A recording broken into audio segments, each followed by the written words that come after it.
All right, everybody, welcome back to business as usual. So I'm talking mainly coaches here, but we'll talk to individuals as well. So what we have is 3-3-3, 3-3-3, 3-3-3, 3-3-3, 3-3-3, not that many threes. We have a bunch of threes in the thruster, basically getting a heavy thruster. That's what we're looking for here, is building to a heavy triple and then maintaining that across 5 sets. So we're getting some work in the thruster, getting some work in overhead, and understand that this is about going really heavy. So what we're looking to do is get to a heavy one, like I said earlier, and then blast our way from there all the way through.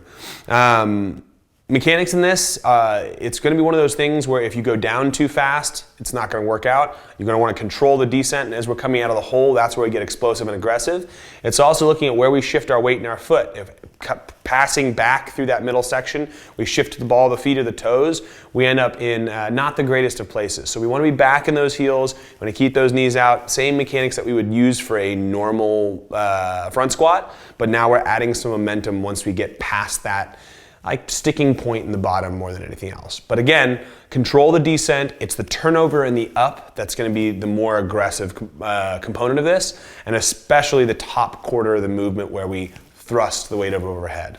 If you find yourself pressing a lot, no dice. Let's make it so the hips and legs do the work. The arms should just be there more than anything to finish it out. That's really all I got for you. We have a partially loaded version of it. This is if you don't have the space or you don't have the gear. We have 8 to 10 dumbbell alternating arms thrusters every 90 seconds for 10 rounds. So again, when we do these lighter loads, we go more for the volume because that's how we're gonna get the stimulus that we want, whether it's any strength stimulus or a stamina stimulus, versus going for the heavy loading. So that's how you're gonna do it if you have the limited gear. Same thing applies here, just choose an appropriate weight to where that's difficult but not undoable. That's pretty much all we got. There's an optional finisher for the day, and if you guys are good, you can get there.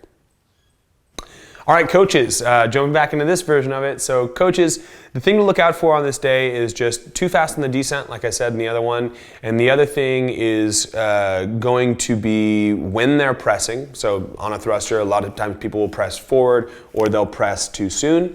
And then lastly, as they go overhead, the desire to overarch the body and lose the midline. So as people get past here and they start to panic, they look for places to go, and they tend to overarch. So we don't want to do overarching. We don't want to have the weight shift at the wrong times. We're basically coaching the daylights out of a thruster, and this is a day where you can slow it all down and just focus on that. Now, if you get through the day nice and quickly, definitely do the optional finisher. So today's a good day to throw an optional finisher in there. Just make sure that that never is detracting from the actual thruster portion of it. So I even on days where there's an optional finisher, I like to just not mention it.